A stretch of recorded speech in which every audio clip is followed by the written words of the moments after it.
Not Another Anon Story, Chapter 5. You did what? Twilight was practically foaming at the mouth as she listened to the recent escapades of her test subject. She had been released from medical care after having the symptoms she had been displaying identified as a reaction to poison joke.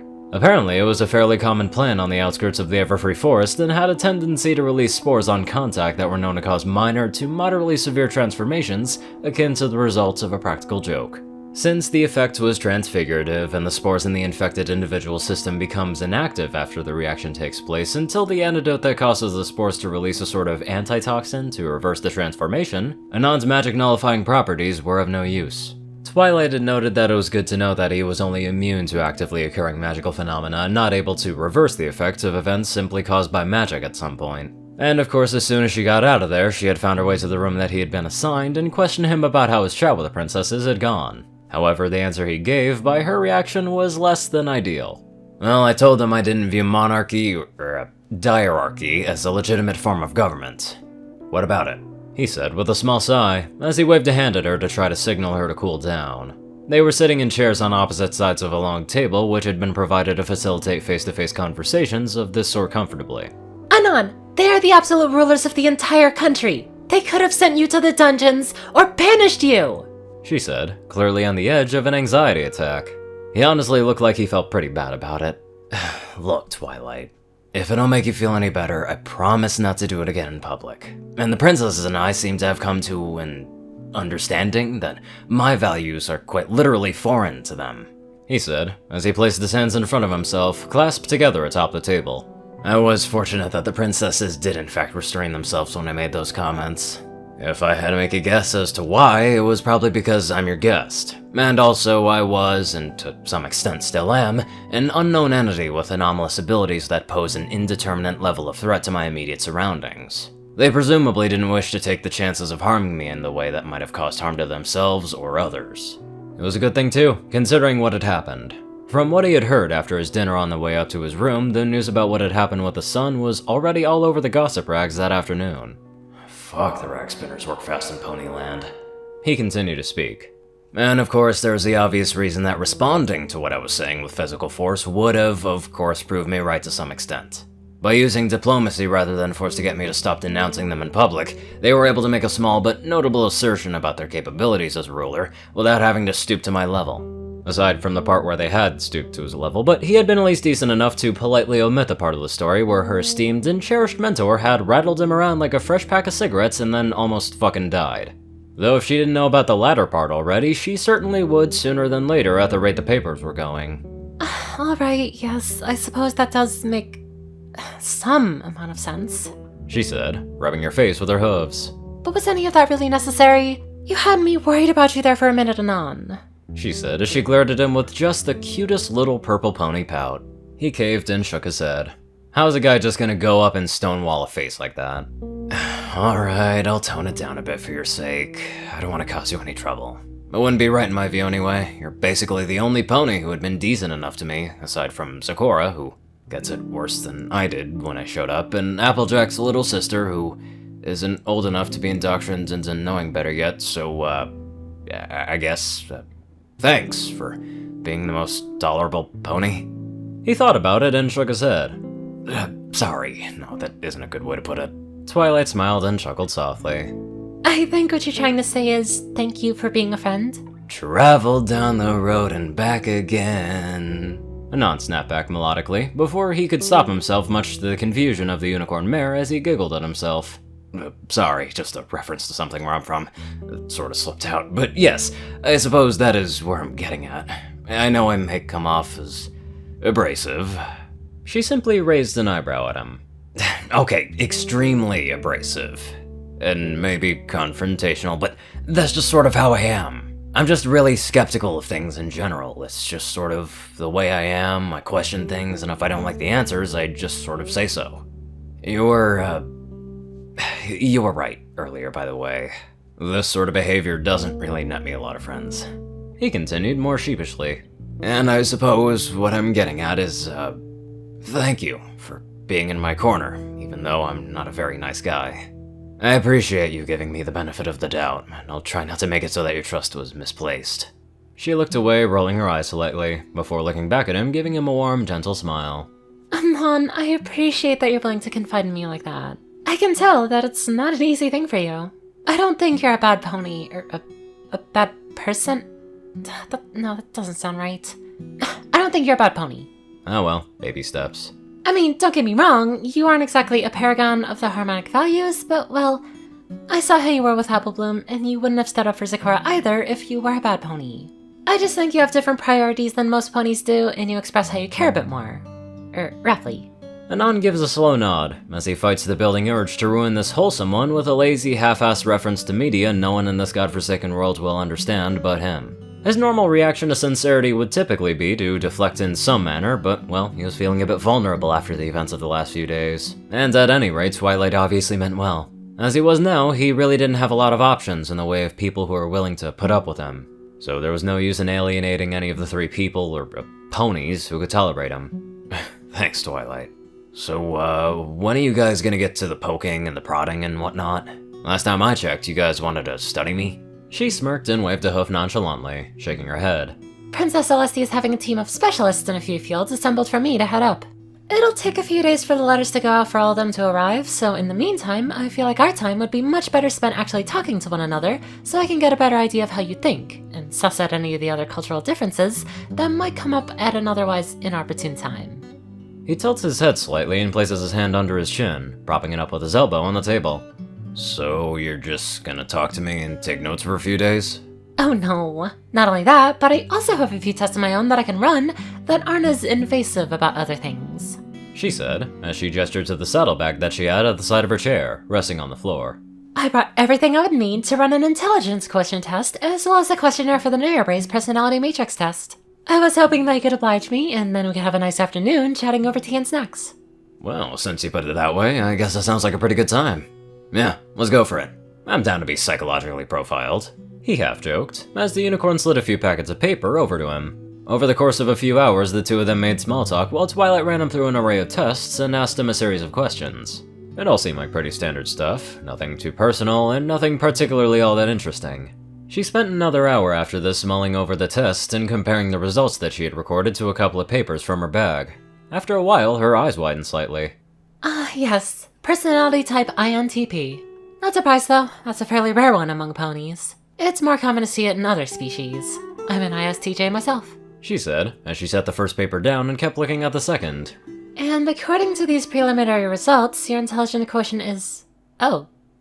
Well, alright then, she said evenly, as she put the papers away in her saddlebags again neatly, turning her attention back to him and coughing softly into one of her hooves. Anon shrugged, not particularly bothered. Well, now that that's out of the way, I think I actually have some questions for you again, if you don't mind, he said as he leaned forward a bit in his seat. Twilight perked up slightly at this, one of her ears flicking above her head as she stared up at him with more intent focus than before. Oh, well, by all means, I'll be happy to try to answer them for you. What's on your mind? Well, you were talking earlier about something called harmonic values. What are those exactly? Is that some sort of code of conduct, or a set of moral guidelines? He asked as he leaned back a bit again, settling into his chair to prepare to take in whatever answer Twilight was about to give him. Why, yes, as a matter of fact. The harmonic values, or as some call them the pillars of harmony, are the core values of which the bulk of ponies live their lives, as well as the foundation of the most powerful magical forces known to all pony kind. There are 5 primary values: loyalty, honesty, kindness, generosity, and laughter. And then there's friendship, or magic interchangeably, which represents understanding the importance of upholding all the core values to the best of your ability. Whenever the core values are upheld, they create the conditions for friendship to manifest. And friendship in this context is magic. The more in tune with harmonic values a pony is, the more any inherent magical ability they have will be amplified. He nods, and slowly scratches his chin as he listens. Oh, I see. So, inversely, the more out of tune with these values any creature is, the weaker any inherent magical power they have is, if I'm understanding that correctly. Her eyes light up a bit, and she smiles wider up at him, nodding. Yes, that's an astute observation, Anon. Very good. Ponies who hold darkness in their hearts as a rule are generally defeated by those who value harmony because no matter how powerful they are individually, their discordant nature weakens them. With some notable exceptions. But generally, harmonious ponies who work together, strengthened by the magic of friendship, are able to trump them far more often than not, if they have the resolve to see it through. I see. And do these, harmonious forces have anything to do with the way ponies get their cutie marks? he asks, as he leans in a bit more, resting his arms both on the table in front of him, crossed now, tilting his head. The exact mechanism is not really understood, but it is generally accepted that cutie marks are a phenomenon that occurs as a result of the interaction of the primal forces connected to the harmonic values in equine physiology. Zebras are also known to get cutie marks according to academic papers, and Sakura does seem to have one. However, I'm not too sure about other species, because there's not terribly much research on the subject outside of ponies. She explains as clearly as she can, seeming pleased as the human across from her listened attentively. Alright, so would you say then that based on those two factors, that creatures which have a substantially higher average affiliation with the harmonic values, and therefore more connection to magic as a whole, are impacted by the apparently deterministic effects of those forces more readily, or more intensely than creatures with less affiliation with them? He proceeds to ask, leaning back a bit again, noticing that he was starting to look like a bit of a goober with how he had been leaning in from his increasing interest. She seemed a bit confused for a moment, slowly nodding. I suppose that I would agree with that supposition, Anon. There is really not a lot of study on that sort of topic. It's generally considered to be a fairly esoteric field of study by most scholars. She said, somewhat unsurely as one of her hooves slowly rubbed along the top of the table. Anon, if you're immune to magic and friendship is magic, then how do humans form relationships? She asked, and he chuckled softly at this, shaking his head as if deeply amused by the question. Well, I mean, fair enough. Really, it's quite simple. Humans have always been fairly social creatures from an evolutionary standpoint. It just isn't the norm for a human to see another human right next to them suffering and not at least feeling bad about it. And just because we may not have magic doesn't mean that we don't have the ability to work together, care for each other, form deep bonds. He trails off for a moment, running a hand through his hair before continuing. Honestly though, across the board, humans tend to value the same things that you ponies do. Honesty breeds trust, and trust is good. Laughter helps to ease one's troubles for a while, and loyalty is an extremely valuable commodity if you can get it. I'm sure most people would rather be able to operate under the assumption that the person on either side of them will be there when things get rough. And kindness and generosity are the backbones of voluntary cooperation between people. All of these things have inherent value to individuals who are on the giving and receiving end of them, and are, in my opinion, worth doing for their own sake by that metric. Her eyes widen slightly as she listens to him speak, nodding along slowly. That is actually a pretty nice sentiment, Anon. I was not expecting that from you, if I'm being honest. Just because I'm skeptical of institutions and abstracts does not mean I can't analyze them from a critical standpoint and decide for myself if they have any value and proceed to incorporate them into my worldview. The important thing is not taking the value of such things for granted and always being critical to their flaws, but understanding that they are simply part of a framework that allows individuals to come together meaningfully and achieve their goals and live satisfactorily fulfilled lives. He shrugged, standing up and stretching out a bit, pulling at his collar.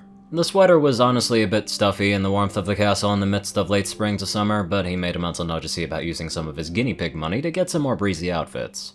Well then, surely you can see how beneficial the benevolent rulership of Celestian Luna is to Equestria, right? They're incredibly ancient and wise, and truly love Equestria and its people with all of their hearts. So why would you challenge them with the way that you did?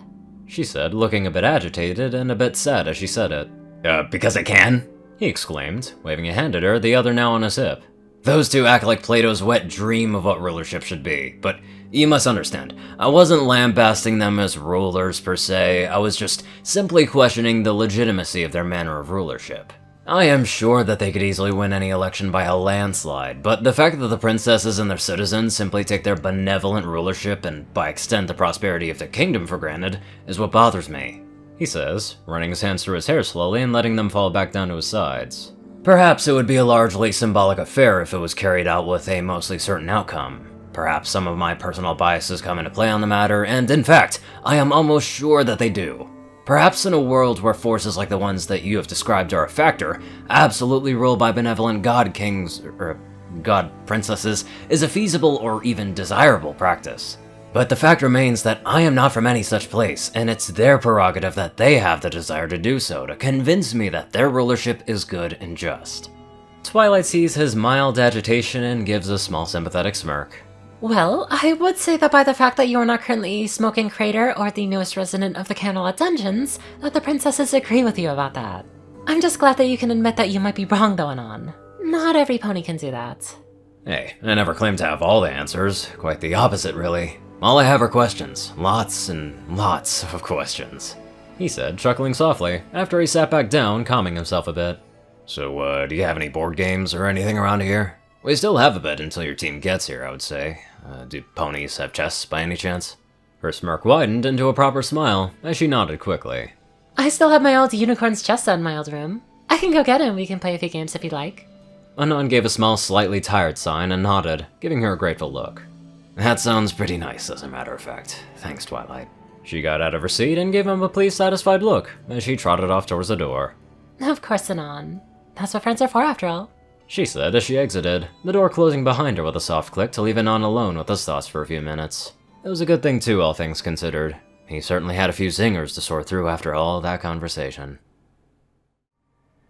Oh, look at that, they had a nice little conversation. I guarantee you after a little bit more time with bonding and his charms, he's just gonna and then after that, he's just gonna inside of her.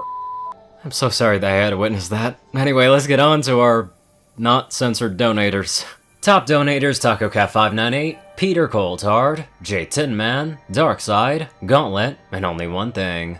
Zar630, Strix, Rayden, Narwhals, Black Moonheart, Drake Lovedragon, Pastel Skies, Magazine, Crazy Killer 557, Dosbo, Madman Stan, Delta Omega, Jack Cadge, RuneScythe9852, Hunter Norman, Stephen Bingham, McDoofus456, Dash of Evergreen, Riny Dragonwolf, Ponyman, Tall Raja, The Toilet Snake, Sword Brother and Mordred, Ronin Wandering, Random President Man Guy, Easy, Skyuchia, Leslie Prickett, Jordan Peterson, Crimson Kitten 89, Lightskin, Monster Kitty, Needs a Life, Milan Biehenek, and many more wondrous people.